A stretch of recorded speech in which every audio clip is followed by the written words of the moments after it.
కోసం వారి పిల్లల యొక్క సంతానం కోసం స్వామివారిని ప్రపత్తి చేసి ఆ గ్రంథాన్ని బయటికి తీసుకొని వచ్చినటువంటి చిరంజీవి గోపీచంద్ర స్వామి వారి యొక్క హృదయావిష్కరణ చేస్తారు. క్లుప్తంగా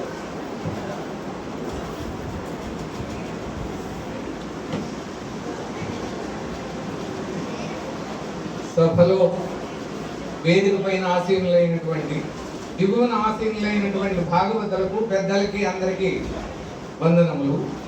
నేను ఎక్కువగా మాట్లాడను, కాలాతీతం అవుతూ ఉన్నది అనేది అందరికీ అర్థమవుతున్నది. కానీ చెప్పవలసింది చాలా ఉన్నది.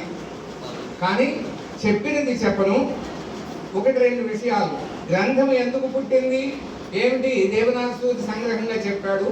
విపులంగా నేను దాంట్లో రాశాను, మీరు చదువుతారు. చదివిన తర్వాత మీరు ఏం చేయాలో కూడా అక్కడ ఒక మనవి చెప్పాను. ఇక నరేంద్ర స్వామి వారు ఈ గ్రంథావిష్కరణకు తీసుకురావాలి అని నా మనస్సులో ఉన్నది. దేవతో మాట్లాడారు. వెంటనే ఆయన ఈయన పేరు చెప్పారు. మేమిద్దరం అనుకోలే. ఎందువల్ల అంటే మన విషయం ఆయనకి తెలుసు, భగవత్ విషయం తెలుసు, బాగా చెప్పగలిగినటువంటి వ్యక్తి కనుక నరేంద్ర స్వామి వారి ఇద్దరి మనస్సుల్లో ఆయన హైదరాబాద్లో ఉంటే నేను ఇక్కడ ఉంటే అనుకున్నాము. చాలా చక్కగా కుదిరింది.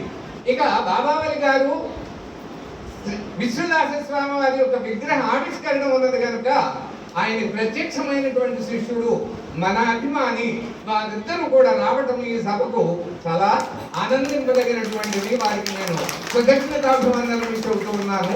మరలా చెప్పడానికి సాధ్యపడదు. అయితే ఒక విషయం మాత్రము ఏమిటి అంటే, తాతగారి యొక్క కీర్తనలు 100 ఉన్నాయి. 108 కీర్తనలు 3 భాగముల్లో ఉంటాయి. తర్వాత 66 కీర్తనలు వేరే వాళ్ళు రాశారు. హరికథల్లో కూడా మొచ్చునకు ఒక్కొక్క కథ నుండి ఒక్కొక్క దాన్ని ఉదాహరించారు. ఆ బావగారు చెప్పినట్లుగా ప్రసాద్రపతి బావగారు అంచానుప్రాస, కృత్యానుప్రాస, చేకానుప్రాసలు ఇలాంటివన్నీ కూడా ఉంటాయి. వాటి గురించి నేను ఇప్పుడు చెప్పడానికి కూడా కాలం లేదు. ఒక్క కీర్తన కొంచెం మాత్రం అంటారు. పాండవులు మేధయాగం చేయడానికి సంకల్పించి ఆ శ్రీకృష్ణ స్వామిని ఒకసారి ధ్యానించారు. ఆయన వీరేమో ఆ దేహములైతే ఆయన ప్రాణం, ఆయన ఉంటేనే మీరు ఏదైనా చేయగలిగేది. వచ్చేసాడు. తలంపు మాత్రమే వారిది. వచ్చాడట. వచ్చను జనార్దనుండు హస్తిపురమునకు వచ్చను జనార్దనుండు మచ్చిక కృధాసూను లిచ్చను దలంచు బలి అచ్చుగను నత్తునని హెచ్చను ముదంబుతో వచ్చను జనార్దనుండు బృందారక సపర్యలుందు పాదములతో మందరణ గోద్ధరణ మందిన చర్మలతో ఇందిరాదేవిచే అందముగు నొరముతో కందర్పకోటిని సుందరాంగముతో శోకముంగురులతో వచ్చను జనార్దనుండు హరినీలమణుల నెగ్గాడు వాలములతో శేష సింహములతో సింహ వజ్రములతో గంగా జలముతో విమలుడై వచ్చను జనార్దనుండు దండమని వెంకటాఖ్యుండు మర వెట్టమిన నేను దండయై నేనుండ నీ కేల కలగుండని వచింపుచు అండయై బ్రోచు వేదండ వరదుండు కృష్ణుండు ధర్మజుని గన వచ్చను జనార్దనుండు. ఆ కీర్తన కూడా అందులో ఉంది. కంఠస్థం చేయదీక్షను అది చెయ్యండి. భాగవతులకు అందరికీ ఒక మనవి. ఇంకా అంతకన్నా గ్రంథములు అందరికీ ఇవ్వడానికే 1000 గ్రంథములు వచ్చి వేయించాము. 2001లో కృష్ణప్రసాద్ గారు, బావగారు, నేను కలిసి వేయించాము. ఇప్పుడు కూడా మళ్ళీ వేయించాము. అవి అయిపోయినాయి. ఇప్పుడు మాత్రం గ్రంథం పెరిగింది. కొన్ని ఫోటోలు కూడా చేర్చాము. అయితే ఇప్పుడు అందరికీ ఇవ్వడానికి వీలు పడదు. ఇస్తా.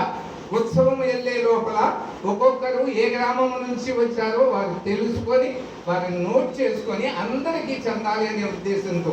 మీరు ఎవరెవరో నాకు తెలియదు, కొంతమంది తెలుసు కనుక భాగవతులు ఆ ఊర్లో ఉండేటటువంటి వారు ఏమండి ఎలుక నిండి నాకు గుర్తుంటుంది అని అలా చెప్పిన తర్వాత నేను నోట్ చేసుకిస్తాను. కనుక ఎవ్వరూ తొందరపడొద్దు, అందరికీ ఇస్తాను దయచేసి. కొత్తపాలెం అయితే అసలు ఇందిరాదేవి చెబితే ఆమెకి రికార్డు మొత్తం ఆ ఊరందరికీ ఆమెకు ఒక్కదానికి ఇస్తే మొత్తం జరుగుతుంది. అలా ఏ ఊరైనా సరే అందరికి ఇస్తాను. గ్రామస్తులకు కూడా ఇస్తాను. మన గ్రామంలో ఉండేటటువంటి భాగవతులు భజనకు వస్తూ ఉన్నారు, అందరికీ కూడా అందించుతానని మనవి చేస్తూ ఉన్నాను. సరే, మా తమ్ముడి యొక్క ఆరోగ్య పరిస్థితి, ఆ పిల్లల యొక్క విషయం కూడా పెద్దలు చెప్పారు, ఇంకా దాన్ని పునరుక్తి అనవసరము. కనుక ఈ విషయాన్ని గుర్తుపెట్టుకోండి. ఈ వచ్చినటువంటి పెద్దలకు, ఈ సభను ఇంత దిగ్విజయంగా నెరవేర్చినటువంటి మీ అందరికీ కూడా శిరస్సు వంచి నమస్కరించుకోవాలి.